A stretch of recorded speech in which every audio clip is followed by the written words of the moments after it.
On a road near the mountains, James is driving his car at a dangerous speed. When he gets distracted for a second, he almost misses the truck in front of him, so he has to make a sudden turn to dodge it and ends up running over some suitcases instead. Mary rushes to pick her things up and James tries to help her, however they aren't fast enough and the bus leaves without her. Her original plan was to go to the city, but now she has no choice but return to her hometown Silent Hill, so James offers to drive her there as an apology. At that moment the wind starts blowing and the clouds move to cover the sun, so Mary explains this is a Silent Hill summer storm. Suddenly Mary appears to be drowning underwater, only for a very drunk James to wake up in a club. His phone keeps ringing, but he ignores it and continues to drink. A waitress tells him it's time for him to go, so James stands up and accidentally bumps into her, causing her to drop some glasses. The bouncer approaches James to kick him out, but James pushes him onto the tables. Then he tries to pick up his ringing phone, but the bouncer grabs him from behind. James headbutts him to get him off, only for two more bouncers to grab him and finally kick him out of the club by throwing him on a pile of trash. The phone rings again, and James finally picks up. It's his therapist M, who is disappointed to hear he's drunk and reminds him that he shouldn't feel guilty. M tells him to go home and rest for an appointment tomorrow. At his apartment, James looks at a painting he did of Mary and her face flashes in his head. He tries to drink more to forget, however his last bottle is empty. He throws it on the floor and watches it roll until it stops next to an envelope with his name. James opens the letter and is shocked to read it's from Mary. She knows it's been a long time since their breakup, but something has happened so she needs him to come to their old home in Silent Hill. James decides to drive to Silent Hill in the middle of the night under a raging storm. When he makes it to the mountain tunnel, he finds it closed. He drives back to the bus station and parks the car to sleep for the night. His dreams are filled with memories of his life with Mary. After he drove her home, they started dating and he decided to stay in Silent Hill with her. Sometimes when they kissed, her nose would drip blood on his face. Eventually they broke up and James moved back to the city, where he became an alcoholic. In the morning, James decides to walk the rest of the way to Silent Hill. After wandering through the woods for a while, he finds fog covering the area and ash falling from the sky. Nearby, a woman named Angela is moving some heavy bags and asks James to help her. He asks about the ash, so Angela explains there was a fire in the summer that burnt down the forest and didn't stop until it rained. The water treatment plant was overrun by the floods and the water got contaminated, so people left the town. James decides to continue his journey anyway while thinking about Mary. When he agreed to move in with her, she admitted that she was worried her true nature would scare him off. However, James promised to always be by her side. After lots of walking, James finally makes it to Silent Hill, which is covered in ash and fog. James starts yelling but nobody comes out. Suddenly he starts hearing music, so he follows the noise until he enters a tunnel where a radio is playing. There's also a blanket on the ground with a person underneath. When James tries to communicate, he hears a noise behind him and the radio stops working.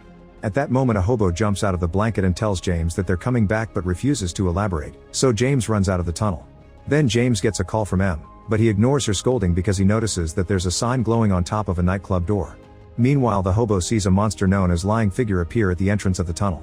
When James enters the nightclub, he remembers the time Mary brought him here and introduced him to her friends. All the locals knew her because her father built the town and gave them purpose. Suddenly James hears the hobo scream and runs back to check on him, only to find his body disintegrating on the ground.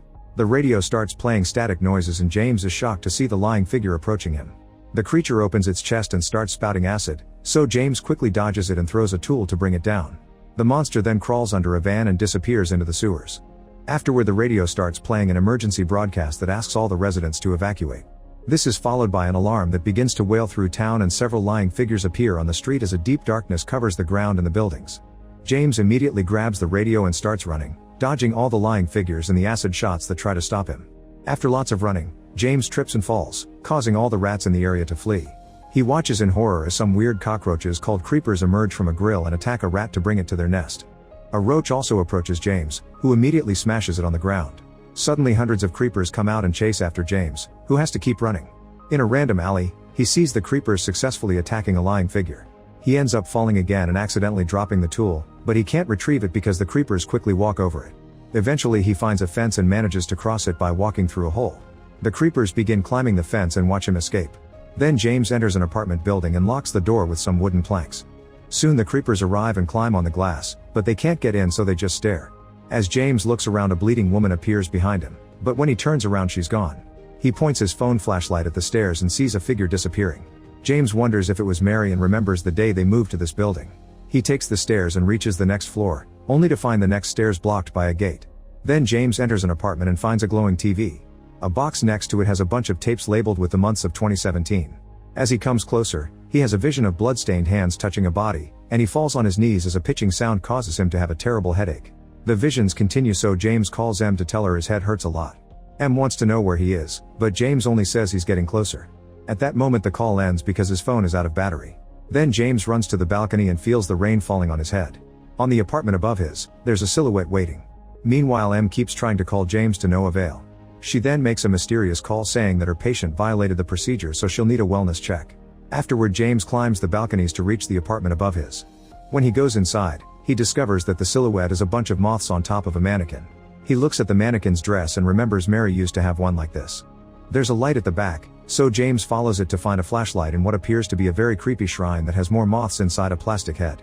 This triggers another memory. One day when he came back from the grocery store, James found Mary surrounded by a gothic crowd in the darkness. They were telling her that love can twist someone's head and they needed her to stay focused. As soon as they saw James watching them, they opened the curtains and acted all friendly with him before leaving the apartment. James freaked out because these weird people kept showing up in their apartment unannounced, but Mary defended them, saying they were her only family since her father died. He apologized with a hug, but was creeped out again when he saw the shrine and the head inside it. Mary immediately closed the shrine doors and asked James not to think about it, distracting him with a kiss. In the present, James finds a medical report from Brookhaven Hospital that mentions an acute asthma attack and has Mary's name. At that moment he hears someone coughing and goes to investigate. In a bathroom, he finds a sick-looking Eddie puking in a toilet. Eddie wonders why James isn't ill like everyone else, so James explains he's looking for someone, which makes Eddie laugh. After pointing out that there's nobody left, Eddie explains that something big happened which caused the fires, contaminated the water, and drove everyone crazy. People were bleeding to death in the streets and then the monsters started appearing. Eddie shows James a rotting wound on his arm and tells him he's lucky. Suddenly they hear a baby crying in the distance, so the men go looking for it. They turn around a corner only to find the corridor blocked by bars. On the other side, they see Laura trying to hide. Eddie thinks they should leave her, but James reaches through the bars and tries to convince her to come with them.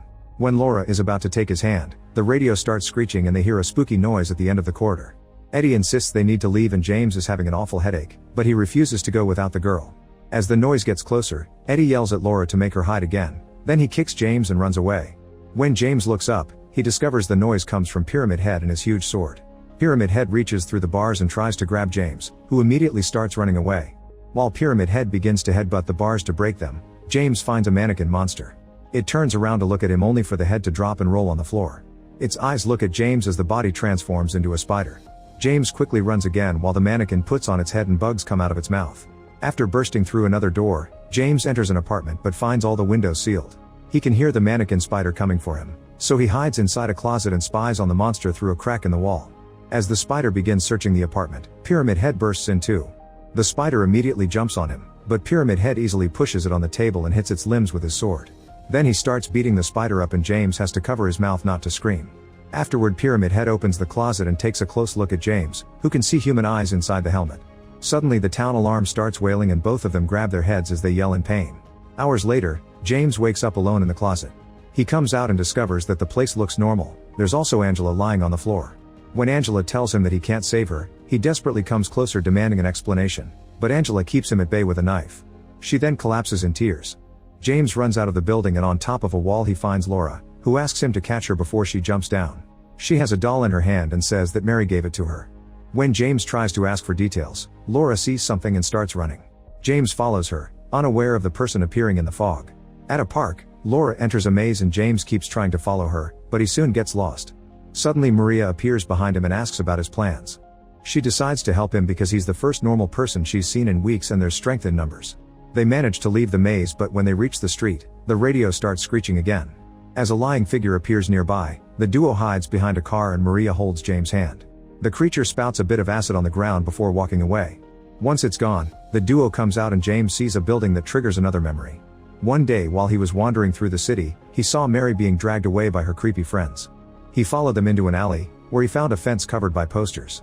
He ripped the paper off and pushed the fence to pass, only to find another fence at the opposite end. Then he noticed smoke coming from the ground, so he moved all the trash to discover a secret hatch with strange symbols. He opened it by pressing a button and went down the stairs to find a series of tunnels where he could hear the creepy people chanting. In the present, Maria takes James to the hospital, where he finds the patient's files and Maria discovers a bunch of tapes with medical notes. The doctor's voice describes some symptoms and blames them on exposure to an unidentified substance. The recording finishes with him asking Mary for her name. Maria tells James that there used to be rumors of a cult that worshipped Mary's father even after his death. In the next tape, the doctor mentions a potion that Mary drank for years and she admitted that it made her feel whole. All this makes James remember what he saw in the tunnels. The crowd was wearing black robes and making a masked Mary drink something from a small bottle. Then they lowered her body to the ground and started to drink her fluids. Someone recorded everything with a video camera, so the rituals were on the tapes they saw earlier. James is snapped out of his memories by another headache as the siren wails through town again. When his hand touches the floor, the darkness begins spreading through the room, making everything look rotten. Maria drags James out of the room, but they can't advance because they find half of the building destroyed and on fire. After taking a metal bar from a wheelchair, Maria and James take the opposite corridor, trying to find another exit. They run past many rooms with monsters and eventually enter one filled with bubblehead nurses. They're all holding tools and at first appear to be frozen. Suddenly a nurse starts banging on a stretcher, causing the others to wake up. The nurses start chasing after Maria and James, who go through the nearest door and run as fast as possible. Eventually they reach an elevator, but pressing the buttons does nothing.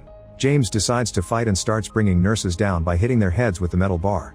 A nurse still manages to sneak into the elevator and stab Maria before James throws her out. Then he presses the buttons again and the elevator finally closes its doors, breaking some nurses' arms. As the elevator starts going up, James notices that Maria's wound is bleeding heavily. The elevator stops by getting stuck, so James has to use the metal bar to open it again. He picks Maria up and takes her to a room where he gets some bandages for her wound. Maria concludes that she looks a lot like Mary because of the way he looks at her. James gets uncomfortable and tells Maria to wait there while he checks the next floor. At the top of the stairs, James finds a locked door. While he tries to open it, Laura appears behind him and shows him her doll, which now looks very creepy and cries like a real baby. Laura yells at James for abandoning Mary, triggering a memory of James leaving Mary alone in their apartment. Then Laura says he must find Mary before it's too late and runs away.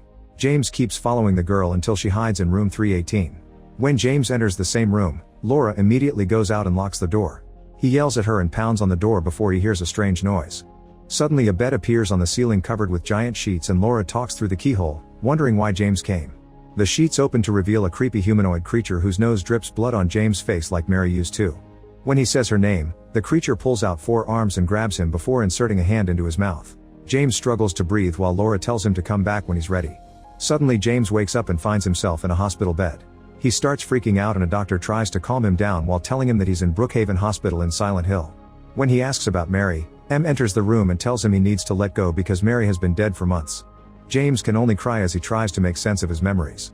In the evening, James finally manages to remember something. When Mary returned to the apartment after the ritual, James told her they had to leave, mentioning what he saw in the tunnels as the reason. Mary admitted she had been in the cult since she was a little girl and she never had a choice because her father forced her. When Mary pointed out that James was scared, he yelled at her and shook her body, saying he wasn't scared at all. Mary pushed him and explained she tried to leave the cult, but James ruined her escape when she made him lose the bus. She reminded him that he promised he wouldn't leave her even in the worst times, but James did so anyway. On his way out, he noticed many faces watching him from the windows. In the present, Em tells another doctor that since James lost Mary, he lost his grip on reality and his desire to regain it. Then Em checks on James, explaining that the creepy version of Silent Hill is in his head and if he doesn't agree to do therapy, that hallucination will destroy him. After Em leaves the room, James looks out the window and sees a woman who looks like Mary on the street. The moths start landing on the glass and the alarm goes off as the darkness takes over the hospital once more. Suddenly James appears next to Maria, who tells him they should leave together since he couldn't find Mary. James notices how much she looks like Mary and Maria proceeds to kiss him, saying they could stay together there. However, James just walks away and gets in the elevator. Maria tries to stop him but he won't listen, so she decides to come with him. As the elevator quickly goes down, Maria's face sometimes turns creepy. Eventually the elevator stops and James walks into a corridor decorated with all the paintings he's made of Mary. The view from above reveals this is a maze. Maria keeps following him and insists he needs to accept this is over, but James says that she isn't real and calls her an obstacle before he grabs his head. The lights start flickering and Maria screams in pain as Pyramid Head appears behind her to kill her with his huge sword. As Maria bleeds all over the floor, James turns around and is shocked to see his own face under the pyramid helmet. Another flashback shows a drunk James frustrated with his art and painting a pyramid over his portrait to avoid looking at his own face. It seems this creature is the manifestation of his guilt. The apartment in the memory suddenly shifts and throws James into the water with all his Mary art. Suddenly James appears on the shore and is surprised to see a building burning nearby. He goes inside and finds Laura, who is running around and hiding behind the furniture. When she finally emerges, she wears Mary's face for a second. She asks James to remember the truth, so a flashback shows him leaving flowers at Mary's grave. Her full name is Mary Angela Laura Crane, which means that Angela, Laura, and Maria are all parts of James' imagination based on different aspects of Mary's personality. James runs through a corridor on fire and enters a room where he finds Angela. She's having a breakdown while two creepy hands grab her legs to keep her from escaping. It represents all the abuse Mary received from her father since she was a child. When James tries to help her, the hands pull Angela through the mattress and James falls into the hole too. The bed has transformed into a monster that looks like Mary's dad and is keeping Angela in its grasp. James gently cradles her head and apologizes, causing her to catch on fire and explode. After staring at the bloody remains, James leaves the room and sees Mary at the end of the corridor. He follows her up the stairs until they make it to the roof. Mary's body is on a bed, causing him to remember the time he returned to Silent Hill after the breakup. Mary had been terribly sick because of her father's potion and had no chance of survival. She asked James for mercy, so after lots of hesitation, James pressed a towel on her face to kill her as he cried. On the fiery roof, James is finally letting go so the bed floats up and the moths surround it. The sheets open to reveal Mary's creepy form, who makes James float to her arms and hugs him to express her forgiveness. Then James reappears with the body on the normal roof. Concluding that he can never forgive himself, James puts Mary's body in his car and drives to the nearest lake. The car falls into the water and James thinks they can finally be together if he self-deletes. Suddenly the truck reappears, and James finds himself back in his first meeting with Mary. The bus leaves again, so this time James offers to drive her to the city instead of taking her back to Silent Hill. Make sure to subscribe and turn on notifications so you can watch more videos like this. Thanks for watching.